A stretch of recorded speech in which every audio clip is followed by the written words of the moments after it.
नमस्ते प्रणाम। और एगो बहुत भव्य कल जग स्टार्ट भइल बावे सीतामढ़ी में हमनी के लक्ष्मण बाबा के नगरी और माँ बंगलामुखी नारायणपुर में। और वो 30 तारीख तक समापन बा।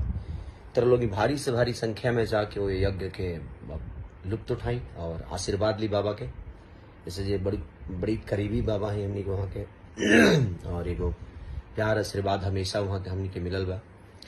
तो हम सब रउआ सबसे रिक्वेस्ट करब कि नारायणपुर में जाके 30 तारीख तक ये यज्ञ बा। तो रउआ लोग यज्ञ में शामिल होके और आशीर्वाद पाई और बाबा के भी आशीर्वाद पाई, माँ बंगलामुखी के भी आशीर्वाद पाई।